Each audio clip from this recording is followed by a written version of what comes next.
From WSYR 9.2 Syracuse, this is News Channel 9 at 10.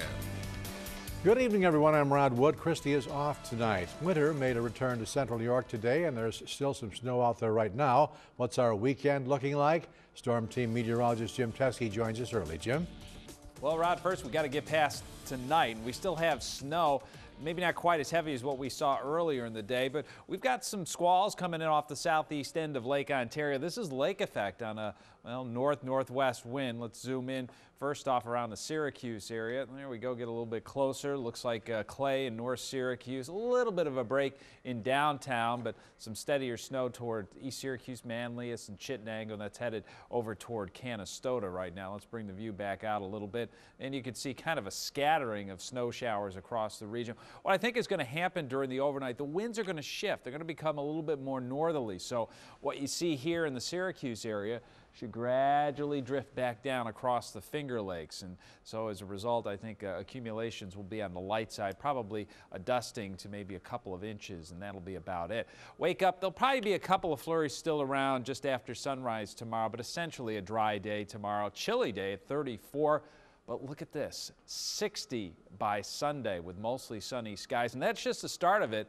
Coming up in a few minutes, we'll give you the planning forecast. You'll see we've got some more mild weather into next week. We'll give you the details on that coming up in just a bit. Rod?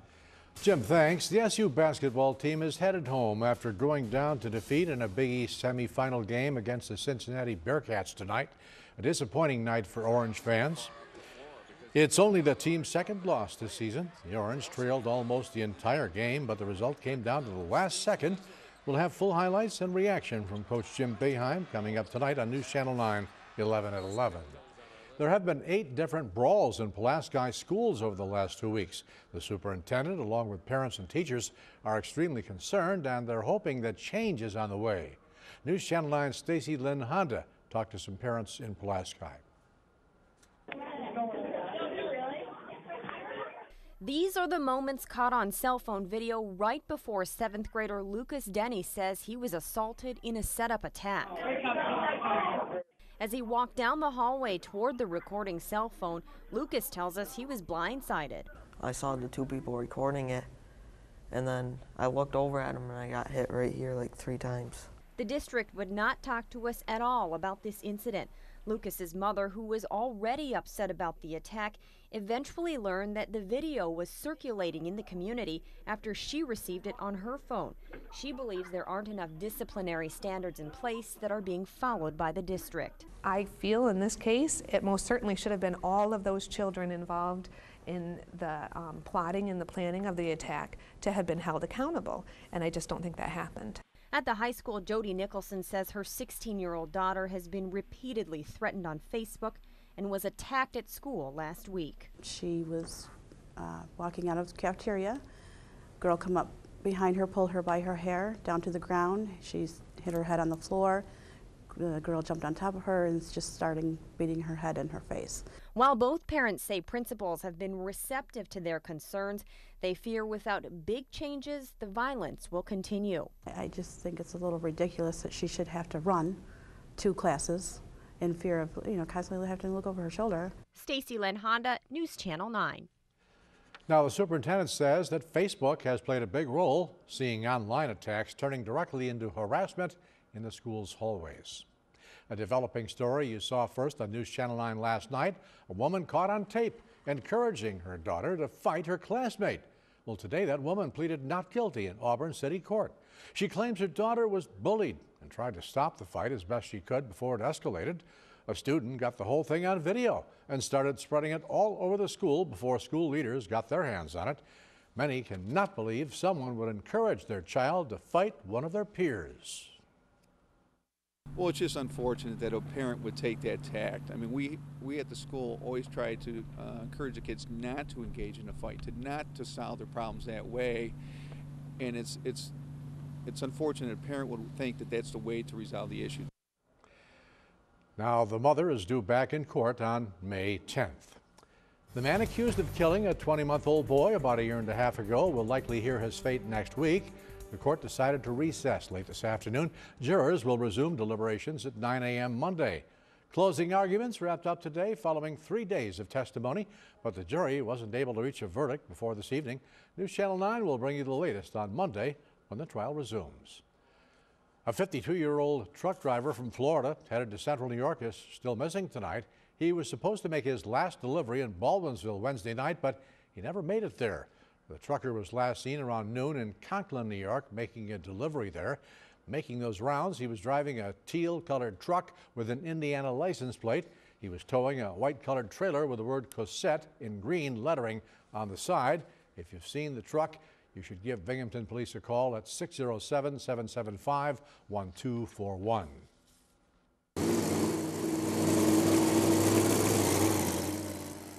Well, today there's not a basketball in sight at the Carrier Dome. Monster Jam has come to town, and now the dirt's down. There's still a wow factor. I mean, to know that this was something that we had never done, the hindsight has really helped us through this year. Now the jumps are ready, and trust me, there are some big ones. 16 monster trucks and drivers ready to take to the course. The promoter is so impressed with the Syracuse event, they're working on 2 dates next year or possibly back-to-back shows. Tomorrow's pit party will cost you $10.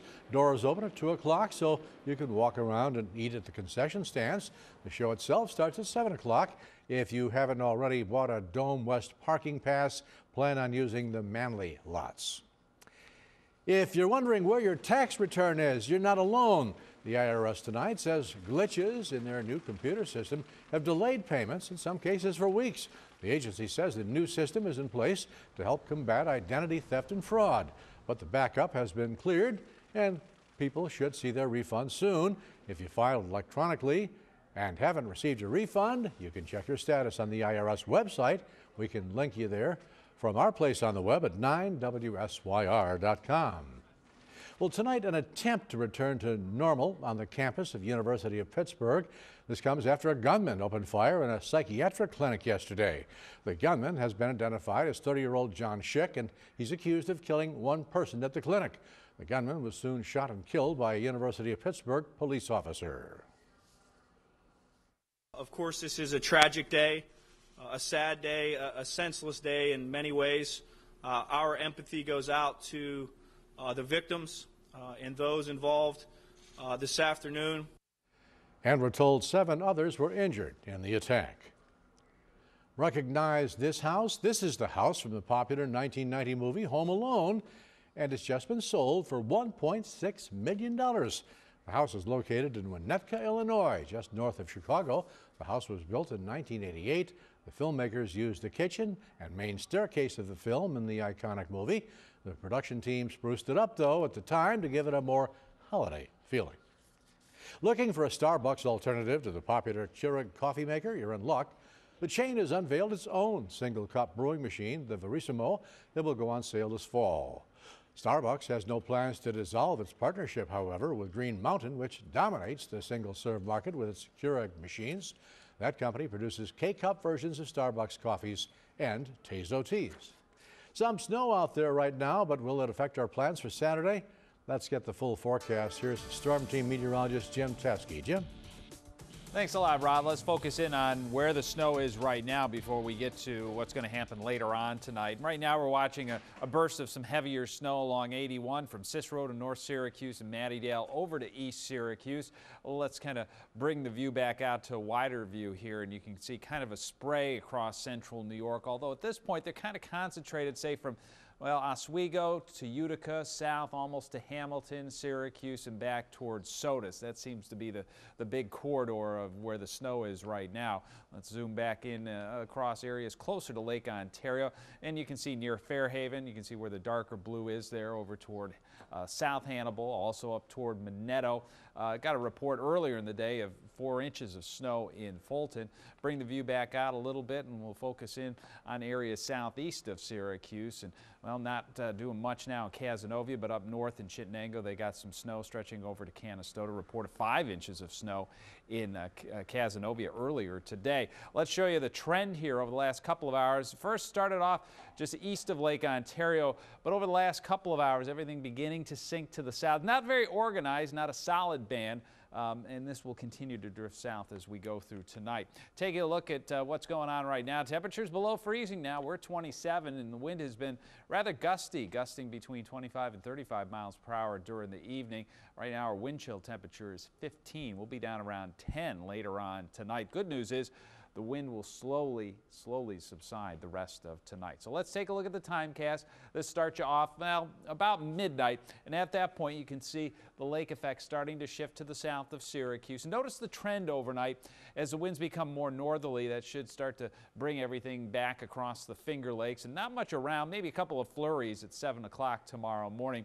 And at least through the first half of the day, notice a few flurries. Outside of that, it should be fairly quiet. I don't think there'll be much going on during the afternoon. In fact, we'll probably get some sunshine out. It will be cold, temperatures below normal for this time of year. This is what we're expecting. Since things aren't very organized right now and the lake effect will be on the move, we'll keep accumulations of a trace to 2 inches here during the overnight. I can imagine over the hill south of Syracuse there may be a few spots that pick up 3 inches during the overnight, and that would be about it. Again, chilly tomorrow, but by Sunday we're already rebounding close to 60 degrees with sunshine. We're into the 60s on Monday. Maybe a couple of showers toward evening. Better bet on Monday night and into Tuesday. Look at this. Temperatures stay in the 60s throughout the week. Wednesday, a nice day, upper 60s. Cold front with showers and, yes, maybe even some thunderstorms on Thursday. And we only cool off into the low 60s for Friday. Rod? All right, Jim, thanks very much. That's our report for tonight. We thank you for joining us here. Remember, for news and weather updates around the clock, just head over to 9WSYR.com. Have a good weekend and a great night.